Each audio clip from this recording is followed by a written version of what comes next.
My Hero Academia Tierlist. Ja, ich wünschte, ich hätte eine größere Community, mit der ich über Animes quatschen könnte. Das wäre mein Traum, um ehrlich zu sein. Ja, mit Twitch oder auch mit YouTube angefangen habe, einfach damit ich halt mehr wieder mit Leuten Kontakt habe, die halt auch gerne sich austauschen über Animes und Mangas. Dann ist man halt nicht so einsam, was das angeht. Genau. Ich bin auch bei der aktuellsten Folge. Ich bin bei der aktuellsten Folge. Ich gucke das ja auf so einer größeren, bekannten Plattform. Die aktuellste Folge habe ich gestern gesehen. Also jetzt warte ich auf die neuen Folgen. Vermutlich einmal die Woche kommen wahrscheinlich dann neue Folgen draus, denke ich mal. Also den Anime finde ich auf jeden Fall sehr toll, weil ich mag Superhelden, ich mag DC Universe, ich mag Marvel. Ich war früher auch noch so krasser da drin in der Materie. Irgendwann wurde mir das aber auch zu Mainstream mit den ganzen Superhelden. Ich hatte irgendwie das Gefühl, dass irgendwie voll viele Filme produziert werden, einfach nur um Geld zu machen. Das fand ich dann so ein bisschen blöd, aber ich habe auf jeden Fall noch sehr viele Superheldenfilme auch zu Hause. Und dann, als dieser Anime rauskam, ein Anime über Superhelden, also ich dachte mir so, wow, ich habe mir das irgendwie nie gewünscht, ich habe nie dran gedacht, aber ich habe mich irgendwie gefreut, dass es dann plötzlich doch da war. Ich dachte mir ja, yay, besser kann es nicht gehen. Und ich habe natürlich gehofft, dass er auch gut umgesetzt wurde. Und ja, ich finde My Hero Academia, also ich finde schon, dass sie das eigentlich recht gut umgesetzt haben alles. Also ich feiere auf jeden Fall den Anime sehr. Ich finde die Charaktere recht cool gemacht. Ich finde die Fähigkeiten auch recht gut. Klar, bei den ein oder anderen sind die Spezialitäten eher langweilig, aber man muss ja auch bedenken, dass sie in einer Welt leben, wo fast alle Spezialitäten haben, und dann ist das auch irgendwo, finde ich, normal, dass viele dann vielleicht eher so einfachere Spezialitäten haben als andere. Genau. Also wenn es halt weniger ist, ist das natürlich nochmal besonderer, wenn die Spezialitäten haben, als wenn die Welt fast nur aus Menschen mit Spezialitäten besteht. Genau, richtig. Aber ich fand das so cool und ich finde es immer noch so cool, dass es halt diese Kombi gibt mit Superhelden und Anime. Und was ich auch richtig cool finde, ist, man kann zum Beispiel in einigen Momenten, gerade so in den Openings von My Hero Academia, sehen, dass der Macher Fan von Naruto anscheinend ist, weil es gibt das ein oder andere Opening, was echt so aussieht wie eine Kopie von dem ein oder anderen Naruto-Opening. Gut, dann fange ich einfach mal an und führe meine Selbstgespräche. Falls ihr Lust habt, mit mir Selbstgespräche zu führen, dann meldet euch einfach im Chat. My Hero Academia Ranking-Spiel, und zwar geht es um die Klasse 1a. Und da wird gerankt, welche Charaktere sowohl wie die charakterlich sind, als auch mit den Spezialitäten, welche man eher als S, was quasi so wie eine 1 ist, oder als A, was so wie eine 2 ist, B ist eine 3, C ist eine 4, D ist eine 5, so als Schulnote gesehen, wie man die am besten hier sortieren und ranken würde.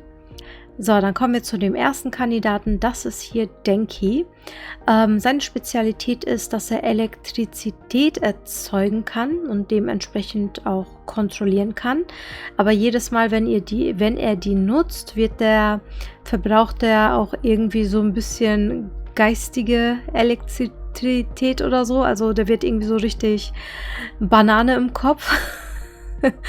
Und ja, da müssen seine Kameraden dann auf ihn aufpassen. Der hat auch immer so richtiges Meme-Gesicht dabei, wenn er dann richtig K.O. ist, weil er seine seine Elektrizität zu lange verwendet hat, beziehungsweise zu lange Kraft aufgebraucht hat. Das ist immer so, ich weiß nicht, total lustig. Ich finde den irgendwie sympathisch und von den Fähigkeiten finde ich den auch recht stark, weil ich finde, Elektrizität, das ist schon so eine recht starke Waffe. Man kann jemanden angreifen, der sowohl sehr nah neben einem steht, aber auch so von einer gewissen Distanz. Und ich finde gerade die Heroes, die eine Fähigkeit haben, wo die vom Weitem, aber auch vom Nahen angreifen können, generell viel stärker und auch viel gefährlicher. Deswegen hätte ich gesagt, Denki, also ja, mindestens eine A. Hätte ich gesagt, mindestens eine A, weil die Fähigkeit ist schon recht krass. Die Nebenwirkungen nicht so, aber die Fähigkeit an sich schon. So, dann haben wir hier einen Lieblingscharakter von mir, Kirishima. Ich finde den vom Charakter her richtig toll. Also ich finde so sein Design, aber auch so seine Persönlichkeit. Der hat so ein bisschen so, also der ist so ein bisschen wie Tanjiro aus Demon Slayer, ne? So dieser, der ist stark, der ist lieb, der ist empathisch, der ist wirkt auch wie ein Einserschüler, aber ich glaube, der ist kein Einserschüler, aber ihr wisst, glaube ich, was ich meine. Ich finde auch seine Fähigkeiten richtig gut. Also, dass er kann ja seinen Körper extrem hart machen. Ich glaube, härter als Stahl. Und was ich cool finde, das sieht man ja dann im Verlauf des Animes, wo er dann stärker wird, dass er halt auch irgendwie vom Gesicht her auch immer krasser sich verändert. Also auch nicht nur vom Körper, sondern sein Gesicht verformt sich dabei auch. Und die Spezialitäten allgemein, wisst ihr ja, dass die im Laufe der Serie natürlich halt immer stärker werden und immer ausgeprägter, oder dass die dann halt vielleicht die Fähigkeiten nochmal so ein bisschen, wie sagt man, sich verändern, transformieren, irgendwie vielleicht noch ein bisschen anders so mit der Spezialität was auslösen können. Und Kirishima finde ich an sich, also der gehört auch zu eines meiner Lieblingscharakteren. Ich hätte auch gesagt, dass er vielleicht so Bakugos rechte Hand ist. Viele der Superhelden, also die ganz großen, die haben ja meistens auch noch so eine Art Sidekick, und ich könnte mir sehr, sehr gut vorstellen, dass Kirishima der Sidekick von Bakugo werden könnte später. Deswegen hätte ich gesagt eine A. Ich hätte von der Fähigkeit her eine A gesagt. Falls ihr anderer Meinung seid, dann schreibt das gerne rein. Genau. Soweit hätte ich die beiden eingestuft. Schade, dass man das Gesicht nicht ganz bei beiden sehen kann. Dann haben wir hier Fumikage. Fumikage, ich habe hier immer Probleme, mir den Namen von dem zu merken. Genau, deswegen habe ich hier noch ein paar Notizen geschrieben. Obwohl, seitlich steht das auch da drauf, ne? Fumikage. Also ich muss sagen, seine Spezialität ist schon recht krass. Der wirkt für mich wie so ein Anti-Held. Finde ich auch cool, dass es auch solche Charaktere gibt, quasi wirklich wie so ein bisschen Anspielung auf, also ne, bei DC Universe gibt es ja auch so ein bisschen, also gerade Batman ist, glaube ich, so der bekannteste Anti-Held, der halt so was Düsteres hat. Und genau, er kann ja dieses Dark Shadow, er hat ja quasi so eine Art Schatten in ihm, was ihn auch beschützt und was er halt auch, wie sagt man, womit er halt angreifen kann, was ihn halt beschützt, und was durch Schatten, also desto mehr Dunkelheit, desto mehr er sich in Dunkelheit desto mehr der sich in Dunkelheit verbringt, desto größer wird dieser Dark Shadow. Und ich finde die Fähigkeit krass. Ich meine, in der Sonne ist er halt eher schwach. Das ist so seine Schwachstelle, in der Sonne seine Fähigkeit einzusetzen. Aber im Schatten kann er auf jeden Fall richtig, also hätte ich gesagt, ist einer der Heroes, die recht stark sind und zu den oberen gehören, meiner Ansicht nach. Vor allem, wie vorhin auch gesagt, im Laufe der Serie sieht man ja dann dieses Ausmaß, was er dann noch mehr rausholen konnte aus diesem Dark Shadow. Und dieser Dark Shadow kann sich ja teilweise auch so wie eine Art Schutzschild auf ihn legen. Also er kann das halt ganz unterschiedlich einsetzen. Ich hätte bei ihm gesagt, auch S oder A. Ich habe immer so ein bisschen Schwierigkeiten, das so genau richtig zu positionieren, wenn ich immer so zwischen zwei Bewertungen liege. Ich hätte jetzt einfach mal S gesagt. Doch, ich hätte S gesagt. Er ist wirklich mega stark, auch wenn er diese Schwachstelle hat mit der Sonne. Ja, genau, aber selbst in der Sonne kann er das so minimal ein bisschen nutzen. Ich muss bei ihm auch immer an Shikamaru von Naruto denken. Also er kann ja auch solche mit Schatten die Leute manipulieren und irgendwie die Seelen oder die anderen Schatten festnageln und sowas. Dann kommen wir als nächstes zu Hunter. Genau, hier haben wir Hunter.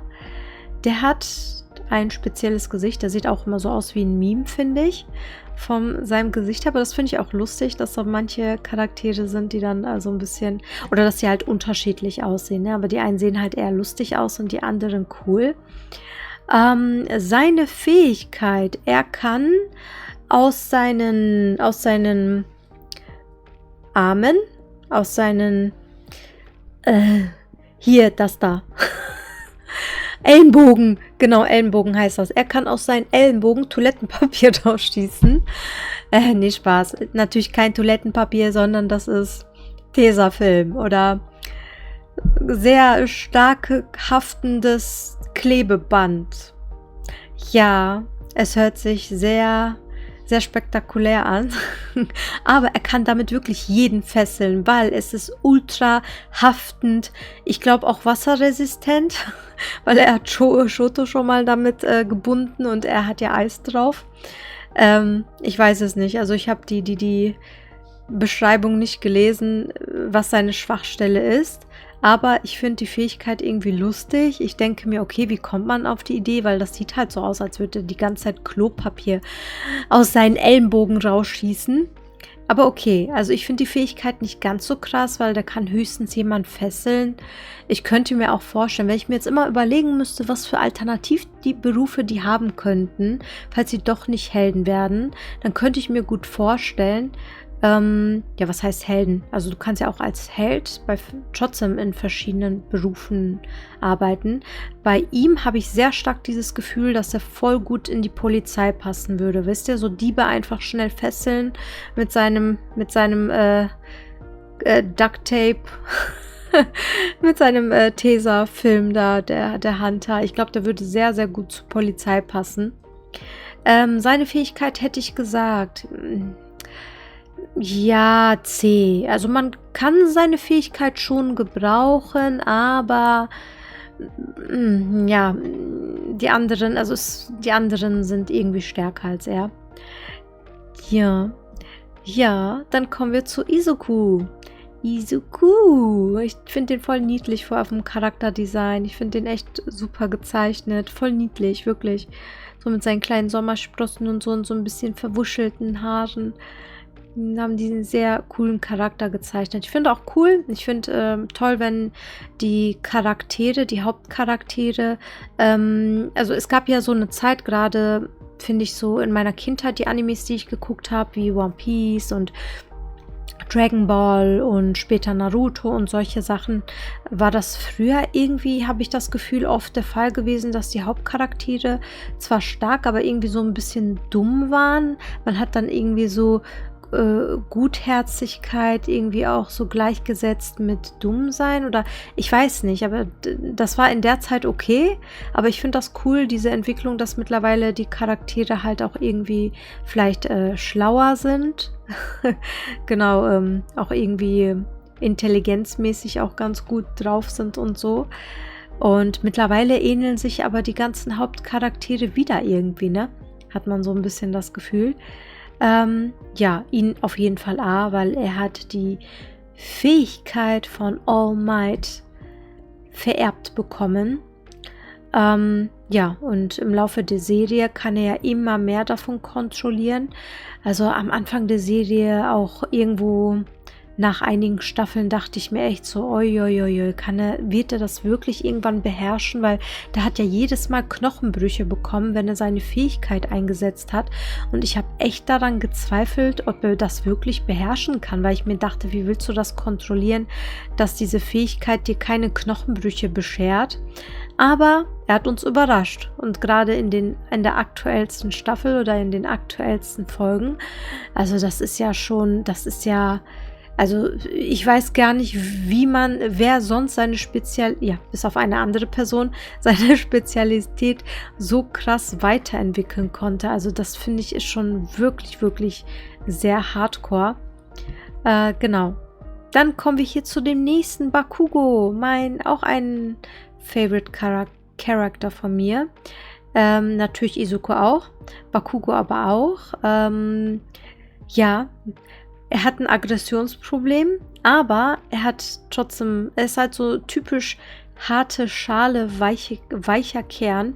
Die Fähigkeit von dem ist richtig krass, dass er Explosionen schaffen kann, indem er, das wurde irgendwie mal so ein bisschen chemisch erklärt, der kann ja irgendwie, mit seinen Schweißtropfen kann er ja irgendwie das explodieren lassen, also irgendwelche komischen chemischen Verbindungen setzt der da aus, wenn er seine Fähigkeit entfaltet und sowas. Genau, also ich kann es nicht genau erklären, falls jemand von euch sich mit Chemie und so auskennt, könnt ihr mir das gerne erklären, aber auf jeden Fall kann er selbst mit seinen Schweißtropfen Explosionen schaffen und ich musste so lachen, als die sich damals das erste Mal ihre Outfits zusammengestellt hatten und die dann bekommen haben und angezogen haben und der dann mit diesen richtig fetten Kanonen in beiden Armen. Also ich fand das, als ich das erste Mal gesehen habe, ich fand das eigentlich eher lustig, dass er sich so ein Outfit ausgesucht hat, aber ich weiß auch gar nicht mehr, hatte der nicht irgendwie so ein noch fetteres Teil noch an sich? Der hat doch, glaube ich, dann das so ein bisschen verkleinert, ne? Die hatten ja auf jeden Fall nochmal, es gab ja in irgendeiner Staffel war das ja so, dass sie nochmal ein komplettes neues Outfit bekommen haben. Aber ich kann mich nicht erinnern, ob er bei seinem ersten Outfit nicht viel fettere Bomben an den Armen, also diese Granaten irgendwie an den Armen hatte. Und ich meine, es könnte sein, dass er das minimiert hat. Aber ich musste auf jeden Fall ich musste auf jeden Fall lachen, als ich sein erstes Superhelden-Outfit gesehen habe. Ich dachte mir, ja, übertreib. Soll jeder auch checken, dass du da, oder auch die Sprüche von dem, ne? Gleichzeitig legettet er die Leute und dann sagte zu denen krepiert. Das war schon, ist ein lustiger Charakter. Und auch die neuesten Folgen, da könnt ihr sehen, wie seine Spezialität nochmal sich entwickelt hat und noch krasser geworden ist. Ich will nichts spoilern, aber ihr werdet wirklich Augen aufmachen. War bei mir auch so. Ich war so im Schock und hatte Gänsehaut pur. Da auf jeden Fall auf jeden Fall S. Falls ihr hier irgendwie anderer Meinung seid, dann schreibt mir das gerne. Dann schreibt mir das. Aber dann müsst ihr auch sagen, warum. Auch begründen, Leute. Nicht einfach sagen, darum. So, dann haben wir unser Schneewittchen, den Koji, der mit Tieren sprechen kann und die kontrollieren kann. Fehlt nur noch, dass er singt. Eigentlich hätte ich erwartet, dass er noch so ein bisschen freudig mit den Tieren singt, aber ist nicht der Fall. Aber ich finde den süß. Ich finde den irgendwie knuffig, weil der ist, ja, so eine liebe Seele einfach. Eine liebe Seele, kann mit Tieren sprechen, will niemandem was Böses und sowas. Ist eher so ein bisschen ruhig, aber halt auch sehr empathisch mit seinen Freunden, hilfsbereit und so. Aber seine Fähigkeit, ich weiß ja nicht. Also er kann Tiere kontrollieren und die helfen ihm. Aber ja, bis jetzt hat man jetzt noch nicht so ganz krasse große, starke Tiere gesehen, die er könnte ja rein theoretisch gesehen vielleicht auch so Löwen oder Gorillas oder Tiger oder sonst was oder vielleicht Schlangen und Krokodile, vielleicht könnte er die dann auch so kontrollieren und dafür sorgen, dass die ihm helfen, aber bis jetzt war das halt nicht der Fall. Ja, bis jetzt hat man eher so Vögeln und Käfer gesehen, deswegen hätte ich C gesagt, neben dem Klopapier-Hero. Genau. Ja, dann kommen wir zu Kyoka. Genau, Kyoka. Beziehungsweise Headphone Jack. Ihre Fähigkeit ist, dass sie sie kann sehr gut hören mit ihren Hörern. Sie kann so Ultraschallwellen wahrnehmen und von weiter Entfernung halt auch wirklich hören.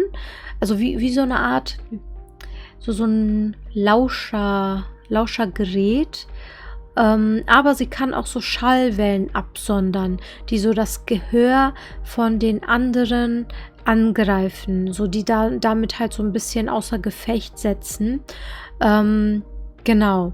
Die Fähigkeit ist schon recht cool. Ich finde, die könnte super als Spionin arbeiten, als Held in irgendeiner Spionagekanzlei, Agentur oder sowas oder Detektivagentur, weil ich finde, das ist schon, ja, also gerade wenn man irgendwie Informationen schaffen will für den Staat oder für sonst wen, dann hat sie auf jeden Fall voll die gute Fähigkeiten. Aber, ja, im Nahkampf ist sie auf jeden Fall erledigt. Also im Nahkampf ist sie schwach. Das haben wir auch schon, das hatten wir mit Shigeaki gesehen. Sie ist sehr schwach, was das angeht im Nahkampf. Deswegen hätte ich gesagt, sagen wir B oder C? Ich hätte B gesagt, weil man konnte schon ein bisschen mehr sehen von ihren Attacken. Und die kann da auch... Ja, ist halt schwierig, ne? Immer zwischen zwei Bereichen, zwei Benotungen zu entscheiden. Aber ich hätte jetzt einfach mal B gesagt. Dann haben wir hier Mashirao. Seine Fähigkeit ist, dass er einen dicken, großen Schwanz hat. Genau, und der ist halt sehr stark. Das ist irgendwie so stark wie Metall oder sowas. Ja, aber ich weiß nicht. Ich habe das Gefühl gehabt, man hat irgendwie auf die Schnelle versucht, dem Charakter noch eine Fähigkeit zu geben und dann kann man auf sowas. Also das ist irgendwie, tut der mir eher leid. Es gibt ja viele Charaktere in diesem Universum, die gerade mit ihrer Fähigkeit einfach nur an Stärke gewinnen. Und wir hatten ja hier Kirishima, der das ja schon kann, aber er kann das halt mit seinem ganzen Körper. Ja, er kann das halt mit seinem ganzen Körper und Mashirao kann das halt nur mit seinem Schwanz. Deswegen, ja, C. Ich sag mal C. D ist so richtig, kann man nicht gebrauchen, hätte ich gesagt. Oder braucht man vielleicht nicht ganz so. Ja, obwohl ich gesagt hätte, die sind alle immerhin in dieser Schule für Superhelden. Und deswegen müssten die ja eigentlich, also deswegen haben die ja eigentlich gute Fähigkeiten. Ne? Aber da muss man noch mal schauen, wen man von denen und ob man irgendwen von denen noch auf Platz D irgendwie zuweist. Genau, als nächstes haben wir einen Charakter, den ich am Anfang gar nicht so interessant fand, aber das hat sich geändert. Und zwar haben wir hier Meso, der hat 6 Arme.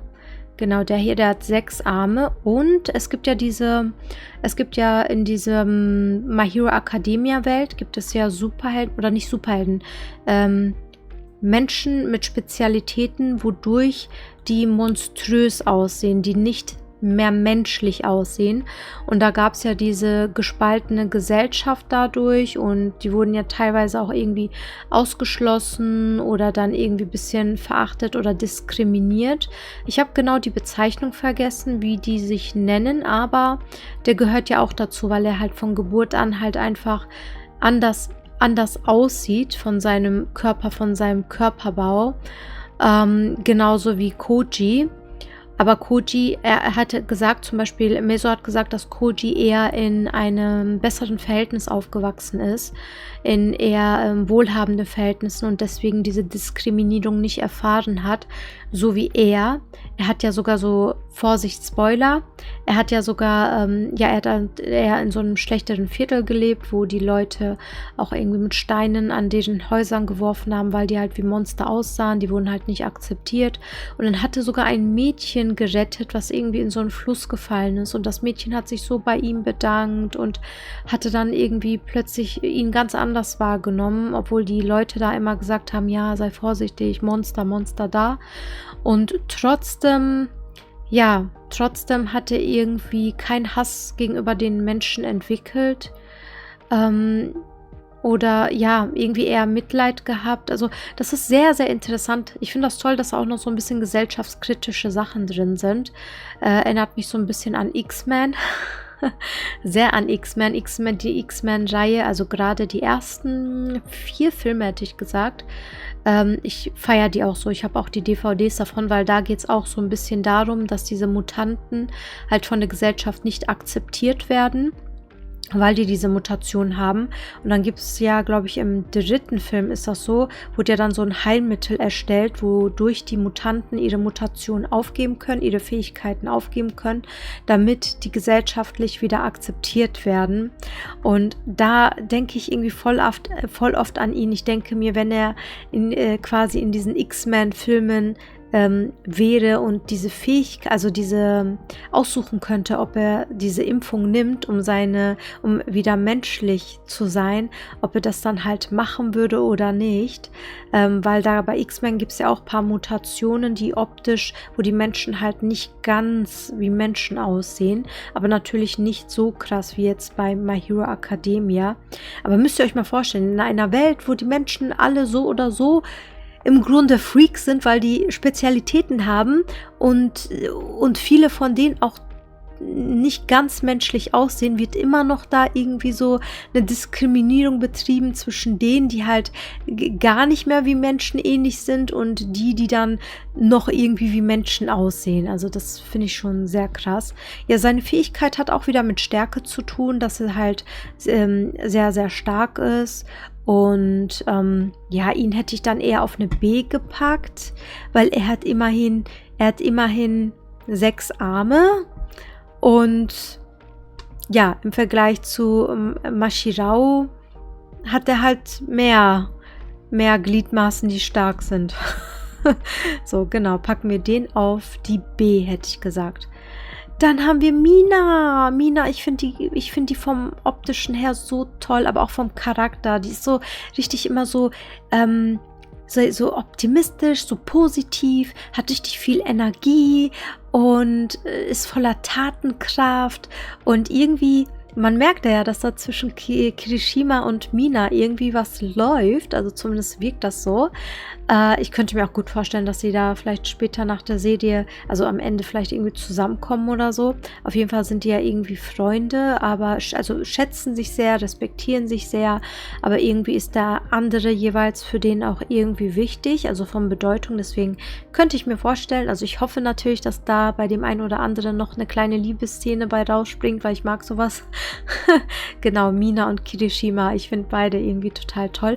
Und kennt ihr die eine Folge? Das ist, glaube ich, nicht bei der aktuellsten, sondern bei der davorigen Staffel ist das, wo sie auf ein Dach kämpft irgendwie. Ich weiß nicht mehr genau gegen wen, ob das ein Nomu war. Auf jeden Fall war Kirishima auch dabei. Und dann hat sie irgendwie, hat sie halt alles gegeben, ihre ganze Power und war dann so erschöpft gewesen, dass ein Teil von ihr wieder so also was heißt menschlich, dass das so, dass man so Hautfarbe gesehen hat und eine normale Haarfarbe, also sie sah dann nicht mehr aus wie so ein Alien, sondern ein Teil von ihr sah dann menschlich aus. Das heißt, wenn sie sehr, sehr erschöpft ist, verändert sich anscheinend ihre Optik. Das fand ich auch voll krass. Und mich würde mal interessieren, wie sie halt komplett aussehen würde. Also als normaler Mensch. Müsste ich mir mal angucken. Da gibt es sicherlich auf Google Bilder, kann ich mir gut vorstellen. Genau. Dann haben wir hier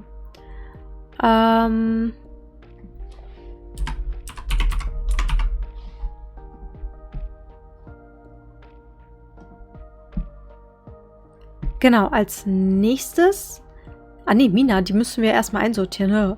Genau, Mina. Mina hat die Fähigkeit, aus ihrem Körper Säure zu produzieren. Und ja, Säure, was soll ich da erklären, ist halt giftig und so. Also sie kann quasi Gift herstellen mit ihrem Körper und das dann halt auch den Leuten zuschießen. Ihr selber tut das halt nichts, weil es aus ihrem Körper ist. Aber sie kann damit auf ihre Gegner quasi Säure, also Gift werfen. Ich finde, das ist auf jeden Fall eine starke Fähigkeit. Deswegen hätte ich sie auf A gesetzt. Weil das reicht ja schon, dass sie ihre Gegner einfach nur mit diesem Gift berührt und dann kann sie die schon außer Gefecht setzen.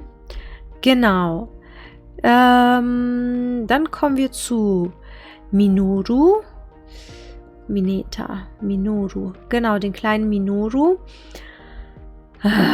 Also, ich mochte den nicht charakterlich.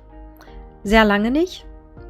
Mittlerweile ist halt recht viel passiert und ja, ich finde den okay. Aber seine Fähigkeit, also er hat solche Haare, die aussehen wie so ganz viele Trauben, so Bälle und die kann er da rausnehmen. Also er reißt sich jetzt nicht schmerzhaft die Haare aus, das tut ihm jetzt nicht weh, weil das auch direkt wieder nachwächst und das kann er auf Leute werfen und die bleiben dann, diese Haarkugeln bleiben dann sehr stark an den Leuten haften. Also das ist schon so etwas, wo ich gesagt hätte, D. Weil ich mir denke, wofür braucht man das? Man kann damit eigentlich im Grunde nur seinen Gegner provozieren. Oh, ja, mehr eigentlich nicht, oder? Wenn man auf jemanden irgendwelche Kugeln klebt. Ja, deswegen D. Ich frage mich bei ihm, warum er da bei der Schule aufgenommen wurde, um ehrlich zu sein, aber krass. Dann kommen wir wieder zu einem meiner Lieblingscharaktere. Momo. Und von ihr wollte ich so gerne noch eine Figur haben. Aber ich habe gar keinen Platz. Ich habe schon Figuren irgendwo hingestapelt, weil ich in meiner Vitrine und ich habe noch solche Plastikkästen, so 4 große, wo ich auch noch Figuren drin habe. Ich habe keinen Platz mehr, aber ich wollte so gerne von Momo eine Figur haben. Von ihr gibt es auch so diese Breaktime-Figur. Ich weiß nicht, ob ihr meinen letzten Short auf meinem YouTube-Kanal Ruyume Vlog gesehen habt. Da habe ich so einen My Hero Academia Tag gemacht und da habe ich auch so ein bisschen meine Figurensammlung von My Hero Academia gezeigt. Und genau, und da gab es ja diese Breaktime-Figuren und von Momo gibt es auch so eine richtig schöne, die hätte ich eigentlich auch gerne. Vielleicht hole ich mir die irgendwann noch. Mögt ihr eigentlich Figuren? Sammelt ihr Figuren oder besitzt ihr welche oder hättet ihr gern welche? Das würde mich auch interessieren. Momo finde ich, die gehört auf jeden Fall zu den oberen, weil sie kann einfach Sachen erschaffen. Sie kann einfach Materie erschaffen und aus dieser Materie entstehen dann Gegenstände, also alles Mögliche, sei es irgendwelche Handgranaten, sei es irgendwelche Waffen, sei es was gibt's noch? Keine Ahnung, also rein theoretisch gesehen könnte sie auch Superkleber erschaffen oder die Leute mit irgendwas bewerfen oder schnell was reparieren oder Leute retten. Also sie kann sowohl angreifen mit ihrer Fähigkeit, sie kann Leute retten. Ja, ich meine, natürlich kann sie das halt nur begrenzt. Sie wird ja jedes Mal dadurch erschöpft und erschöpfter, aber an sich finde ich schon, ihre Fähigkeit gehört zu den oberen. Genau. Ich hätte gesagt, ich weiß nicht, ob S oder A.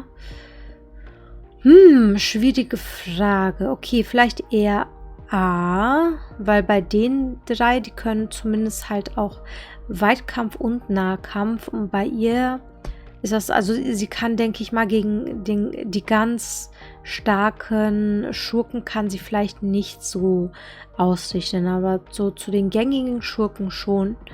Deswegen hätte ich sie mal auf die A gepackt. Ich finde sie auf jeden Fall stark. Sehr stark. So, dann haben wir... Mir sagen ja Leute, ich sehe so ein bisschen aus wie Oshako. Aber nur so ein bisschen. Genau, mein Lieblingscharakter. Als würde ich sagen, dass ich Oshako nicht mag. Ich habe sogar Figuren von ihr. Ich finde die total toll. Ich finde die einfach nur süß und die hat mich direkt schon in den ersten Folgen übertrieben zum Lachen gebracht, dass ich mich an meinem eigenen, meine ich habe gleichzeitig Luft geatmet, dann habe ich den Satz gehört und dann habe ich mich an meiner eigenen Luft verschluckt. Und musste erstmal da rumhusten, weil ich das so lustig fand, als Izuku sie gefragt hat, ich glaube Izuku war das, genau, er hat sie kennengelernt und dann hatte sie gefragt, und warum willst du denn Superhelden werden? Und die dann so, ja, als ich klein war, haben mir meine Eltern mal gesagt, die wünschen sich, dass ich Superhelden werden soll, damit ich viel Geld verdiene und ihnen den Traum erfüllen kann, irgendwann nach Hawaii zu fliegen.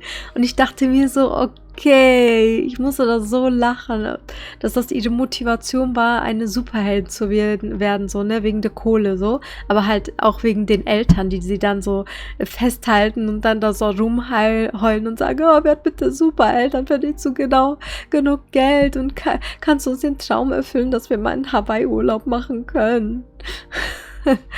Genau, sie A, definitiv A, weil sie kann Nahkampf und Weitkampf, weil sie kann alle schwerelos machen.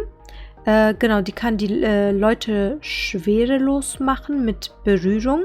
Auch Gegenstände, also alles, sogar Gebäude. Alles, was sie berührt, kann sie die Schwerkraft außer Gefecht setzen.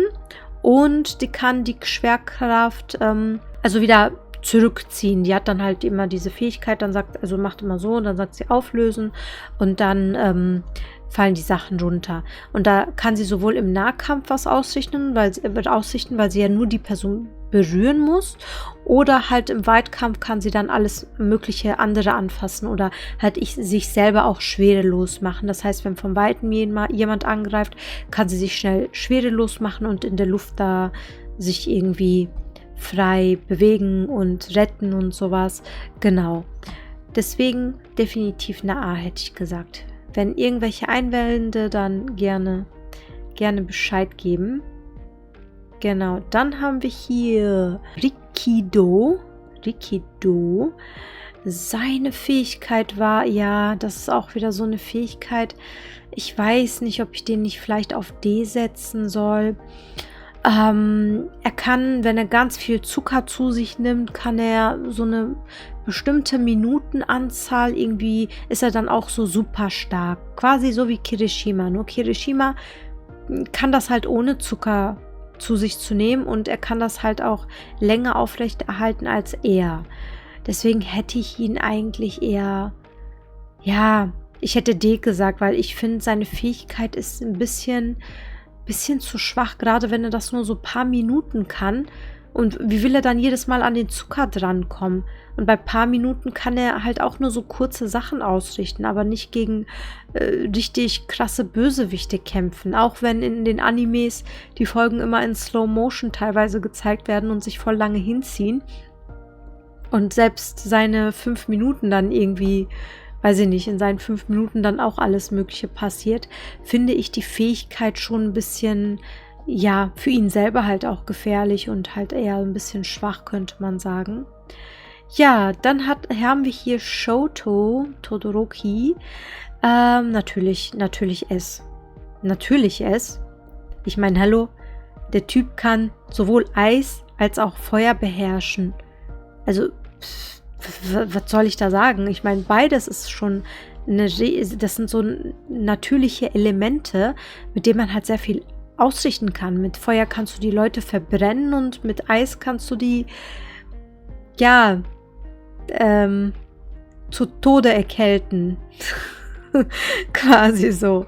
Also seine Fähigkeit ist klasse und seine Backstory, das war auch heftig. Also ich hätte nicht gedacht, dass der Anime auch solche krasse Backstories drauf hat und auch so gut erzählen kann. Also damit habe ich nicht gerechnet. Ich dachte wirklich, dass das nicht vielleicht, also anfangs war das ja nur so kurz und grob erklärt, deswegen wusste ich nicht, ob das dann immer tiefer in die Materie geht oder immer genauer erklärt wird. Ja, aber dann hat man ja die ganze Rückblende gesehen und auch von Dabi und so. Das ist auf jeden Fall eines der krassesten Backstories.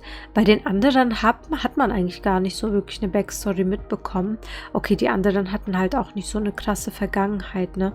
Deswegen. Aber es ist auch mal eine Abwechslung, dass jetzt nicht irgendwie ständig nur Backflashes sind. Das ist ja auch manchmal ganz nice, dass nicht jeder Charakter irgendwie so Backflash hat, sondern einfach ganz normal vielleicht aufgewachsen ist oder behütet oder zumindest liebevoll, sei es jetzt auch nur von einem Elternteil oder von Adoptiveltern oder von sonst was, dass da nicht immer irgendwie was ganz Krasses dahinter ist. Aber dass dann vereinzelt manche Charaktere dann so eine krasse Backstory haben, das finde ich eigentlich ganz cool. Ja, dann haben wir hier Tenya, unser Ingenieur. Ich dachte mir so, als ich den gesehen habe, dachte ich mir, ja, natürlich muss doch ein Robotermann dabei sein. Weil die Japaner sind ja generell total fasziniert von Roboter und lieben Roboter. Sieht man ja auch wieder in ganz vielen Animes, wie detailliert das immer so gezeichnet wird. Das wird jetzt schwierig. Wie soll ich das jetzt einschätzen? An sich kann er mit seiner Fähigkeit, aus seinen Beinen, also das mit seinen Beinen ist ja angeboren, meine ich. Das ist ja seine Spezialität. Die sehen aus wie so Düsen, so jeweils 3 Düsen irgendwie an einem Bein und damit kann er sich sehr schnell fortbewegen. Und ich meine, ich will jetzt keine Fehlinformation mitgeben, aber ich meine, dass alles drumherum sonst, also diese Rüstung, dass er das irgendwie gebaut hat oder bauen lassen hat, aber ich meine, diese Drüsen am Bein, die sind angeboren und die hatte sich nicht selber irgendwie da rein operiert oder sowas.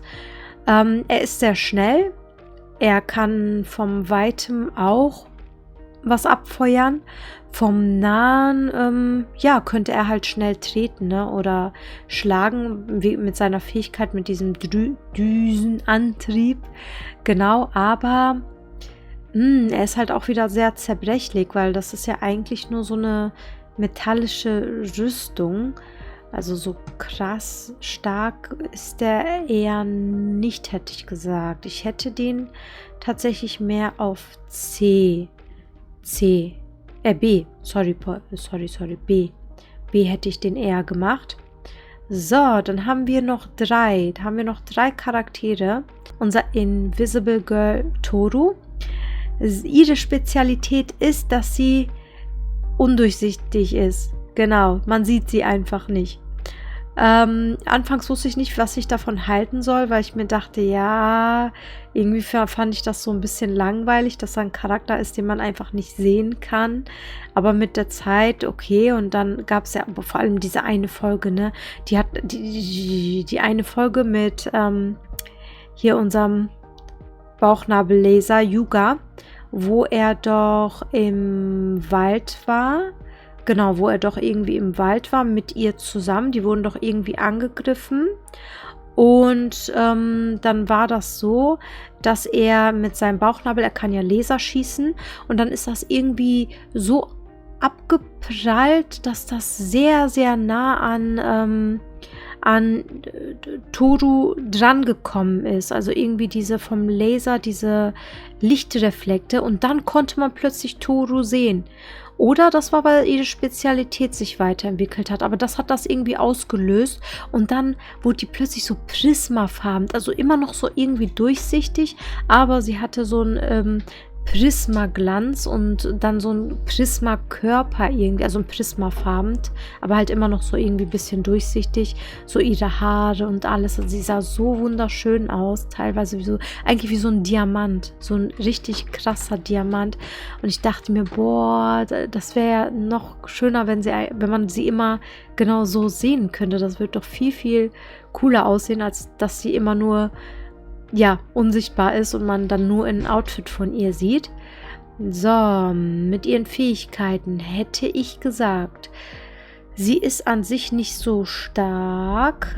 Ihre Stärke beruht darauf, dass sie sich unsichtbar an jemanden anschleichen kann und dass die Person sie ja dann nicht sehen kann, um ihr was anzutun. Also, dass sie quasi, ihre Unsichtbarkeit sie irgendwo gewissermaßen schützt, aber sie das auch gewissermaßen nutzen kann, um jemanden anzugreifen. Deswegen hätte ich sie nicht so hoch eingeschätzt. Ich hätte eher gesagt, so auf dem mittleren Feld eher eine B. Genau, sie ist jemand, die Fähigkeit ist schon recht stark und die kann man auf jeden Fall auch gebrauchen. Aber sie kann da jetzt nicht so krass viel auslösen oder einrichten?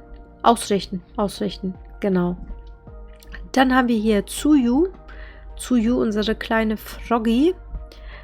Das Mädchen hier, die hat die Fähigkeit, also die Hände und Füße sehen so ein bisschen froschartig bei ihr aus, von ihrem Outfit zumindest. Sie hat die Fähigkeit, sich wie ein Frosch zu bewegen, also sie kann dann recht hoch hüpfen und die kann ihre Zunge ganz lang machen und die ist klebrig.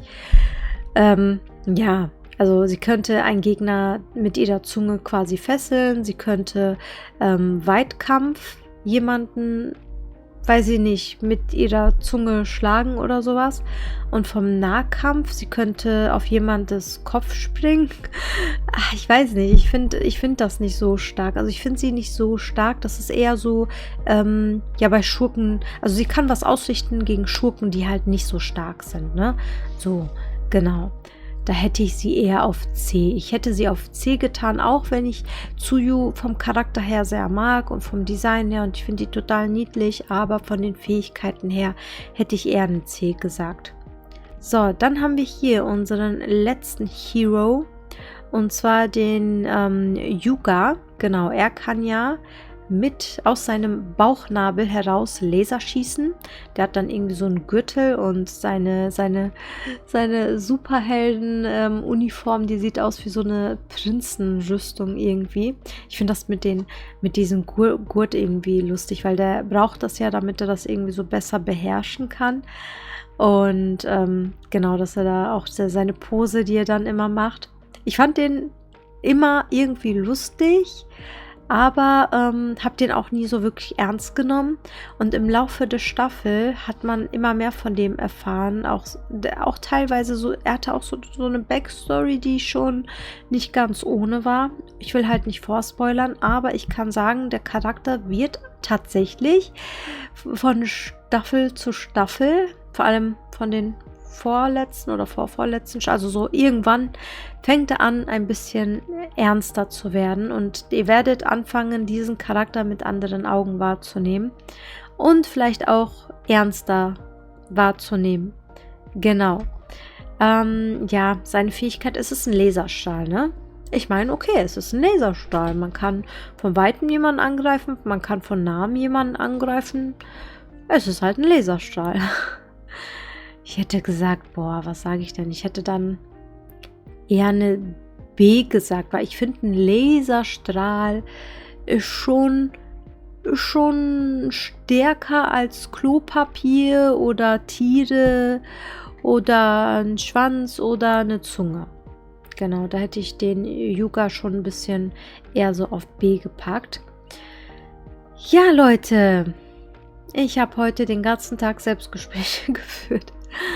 Also es hat Spaß gemacht. Ja, ich mag My Hero Academia und ich freue mich schon auf die neueste Staffel. Hat mich auf jeden Fall gefreut. Und ansonsten wünsche ich euch noch einen schönen restlichen Montag. Vielleicht liegt es auch am Montag, dass Montag ist vielleicht nicht so ein guter Tag zum Stream. Ich weiß gar nicht. Ja, genau. Boah, ich bin müde. Ich wünsche euch noch einen schönen Abend und bis demnächst, bis voraussichtlich Freitag. Tschüss.